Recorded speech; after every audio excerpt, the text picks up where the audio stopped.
కర్ణాటకలో సిద్ధరామయ్యను దించేసి అధిష్టానం. దించడానికి రీజన్ ఏంది? సునీల్ కనుగోలు అక్కడ ముఖ్య సలహాదారుడుగా ఉన్నాడు. సునీల్ కనుగోలు పిన్ టు పిన్ వాళ్ళకు ఎప్పటికప్పుడు సలహాలు ఇస్తూనే ఉన్నాడు. సునీల్ కనుగోలు సిద్ధరామయ్య పైన ఒక సర్వే చేసిందట. ఈ 3 years పరిపాలన ఎట్లుంది, సిద్ధరామయ్య పర్ఫార్మెన్స్ ఎట్లుందని చెప్పి సునీల్ కనుగోలు సర్వే చేసి ఆ రిపోర్ట్లు అధిష్టానానికి ఇస్తే ఆ రిపోర్ట్లో మొత్తం సిద్ధరామయ్య పైన నెగిటివ్ ఉన్నది. సిద్ధరామయ్య పర్ఫార్మెన్స్ బాగాలేదు, ఆయన మొత్తం వీక్ ఉన్నది పర్ఫార్మెన్స్, అడ్మినిస్ట్రేషన్ ఆయనతో అయితలేదని చెప్పి హైకమాండ్కి తెలిసింది. సో సిద్ధరామయ్యకి రిజైన్ చేయమని చెప్పి అధిష్టానం చెప్పారు. సిద్ధరామయ్య రిజైన్ చేసిండు. డీకే శివకుమార్కి ఆ పదవి ఇచ్చారు, ముఖ్యమంత్రి పదవి ఇచ్చారు. నిన్న డీకే శివకుమార్ ముఖ్యమంత్రిగా ప్రమాణం కూడా చేసిండు. సో కర్ణాటకలో ఆల్టర్నేట్ ఉన్నది. ఆల్టర్నేట్ అంటే ఏంది? ఇప్పుడు సిద్ధరామయ్యను ముఖ్యమంత్రి పదవిలోకి వెళ్ళి దించేస్తే డిప్యూటీ సీఎం డీకే శివకుమార్ అక్కడ బలంగా ఉన్నాడు. డీకేకి ముఖ్యమంత్రి పదవి ఇచ్చారు. డీకే శివకుమార్ ముఖ్యమంత్రి పదవికి అర్హుడు, ఫిట్. సో సిద్ధరామయ్య అన్ఫిట్ అని చెప్పి ఆయన దించేసారు.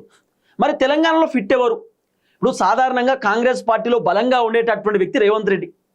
రేవంత్ రెడ్డి వల్లనే కాంగ్రెస్ వాస్తవానికి అధికారంలోకి వచ్చింది. రేవంత్ రెడ్డి కాంగ్రెస్లో క్రియాశీలక పాత్ర పోషించిండు. రేవంత్ రెడ్డి వల్ల కాంగ్రెస్ పార్టీ బలం పెరిగింది. మరి ఇప్పుడు రేవంత్ రెడ్డిని కనుక ఒకవేళ ముఖ్యమంత్రి పదవిలోకి వెళ్ళి అధిష్టానం దించేస్తే రేవంత్ రెడ్డి తర్వాత ముఖ్యమంత్రి కుర్చీలో కూర్చునేటటువంటి సత్తా ఉన్నటువంటి లీడర్ ఎవరు? మరి ఆ లీడర్ ఎవరికి అవకాశం ఇస్తారు కాంగ్రెస్ అధిష్టానం? మరి ఎవరు బలమైనటువంటి లీడర్? ఎవరికి అధిష్టానం మరి ఆ బలాన్ని చేకూరుస్తారు? ఈ విషయాలన్నీ కూడా ఈ వీడియోలో మనం పిన్ టు పిన్ డిస్కస్ చేసుకునేటటువంటి కార్యక్రమం చేద్దాం. దాదాపు 15 మంది మంత్రులు ఉన్నారు రేవంత్ రెడ్డి క్యాబినెట్లో. ఈ 15 మంది మంత్రులలో ఎవరికి ముఖ్యమంత్రి పదవి ఇస్తారు? ఎవరు ముఖ్యమంత్రి అయ్యేటటువంటి అర్హత ఉంది?